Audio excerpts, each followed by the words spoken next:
في الفيديو ده هتشوف بيوت مهجورة من مئات السنين لسه محافظة على جمالها، وممرات صغيرة فيها حكاوي وحكايات كتير. لو الناس غيرت بس لبسها والتكاتك اختفت هحس اني رجعت لعصر المماليك. فأهلا بيك. المغربلين بنحييك.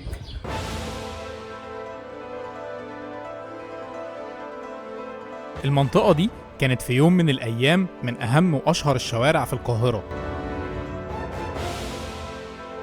في رحلتي وسط الشوارع المصرية نزلت شارع المغربلين، واتسمى كده عشان الشارع كان خاص بغربلة الحبوب، وكان من الشوارع الرئيسية للقاهرة، وهو دلوقتي سوق فيه كل حاجة. نزلت أتوه وسط الشوارع ومعايا صديقي حسين من سكان المنطقة.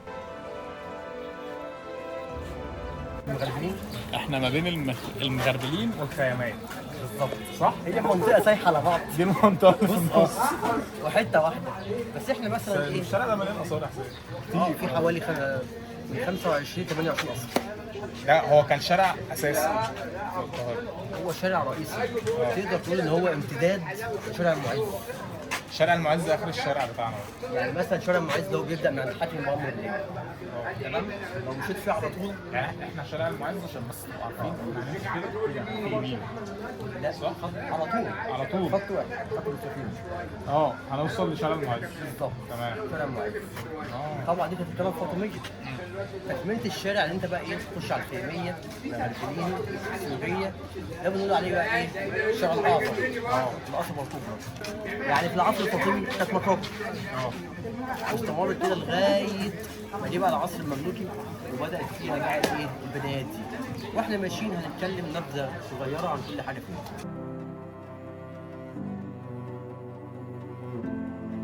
المنطقة كل شبر فيها بيحكي حكاية وحدوتة، وأنا كان يهمني جدا إني أزور الأماكن اللي مش معروفة. معظم الجوامع هنا قريت عنها قبل كده، ولكن الأماكن المستخبية كان لازم أزورها قبل ما الزمن يجور عليها وتختفي. في الحقيقة في أماكن كتير جدا إحنا ما نعرفهاش، وكتب التاريخ ما كتبتش عنها كتير. ومن خلال جولاتي في الشوارع وسط الناس أقدر أأكد لك إن في حاجات كتير قوي احنا ما نعرفش عنها حاجة، وعشان كده أنا بلف وبستكشف، وزي ما بيقولوا المتعة في الرحلة.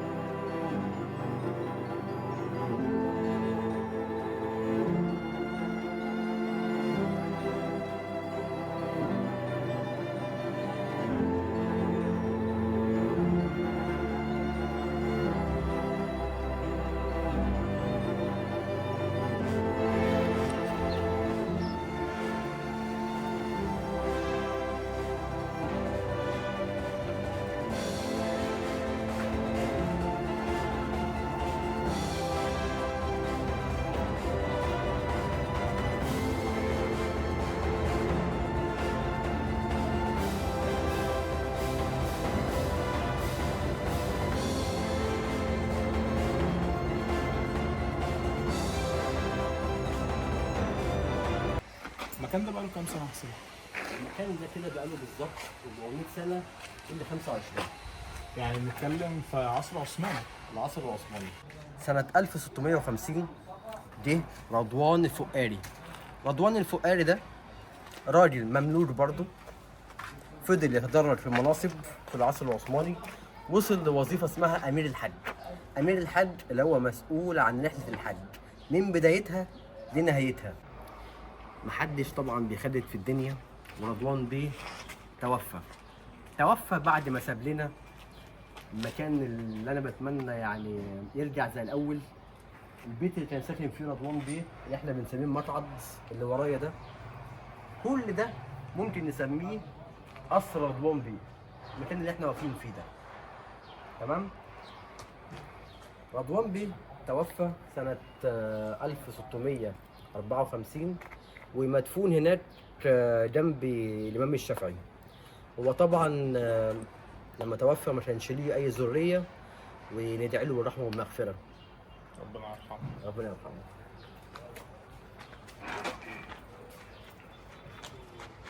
تفتكر الناس اللي بنت بيوتها هنا من كام سنة كانوا يعرفوا إن هيجي يوم والمنطقة دي تكون مهملة ومش معروفة؟ دي أكبر عظة وعبرة إن دوام الحال من المحال، وإن مكان القصر يتحول لخراب والسلطان سهل جدا يموت. هو في طريق من هنا أصلا يطلعك بره؟ يعني احنا ممكن نطلع من هنا على جامع الصلاح طلائع مثلا. يعني ده كان المفروض ان ده كان اسطبل الخيل بتاع القصر بتاع قصر من 500 سنه. كملنا مشي وسط الحواري في المغربلين واحنا قريبين من الخيامية ومن حارة القرابية. وصلنا لبيت المناديلي، البيت رقم 5 من حارة القرابية، بيت المناديلي. تحفة معمارية، أنا معرفش إزاي المكان ده مش متحول متحف لغاية دلوقتي. البيت بيرجع للقرن ال19 وهو واخد شكل البيوت في العصر العثماني.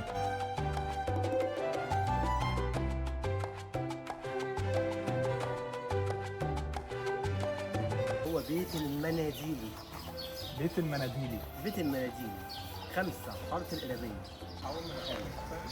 حتى لو صاحب يحوله لمتحف ولا حاجة يعني هيكسب منه تمام 100 مرة أكتر من إن هو. إحنا لسه مكملين وسط الشوارع، رحلتي لسه ما خلصتش، بالعكس دي لسه بتبدأ. شاركني في الرحلة من خلال متابعتك ليا، اعمل سبسكرايب وفولو وتابع معايا باقي قصص وحكايات الشوارع والبلاد.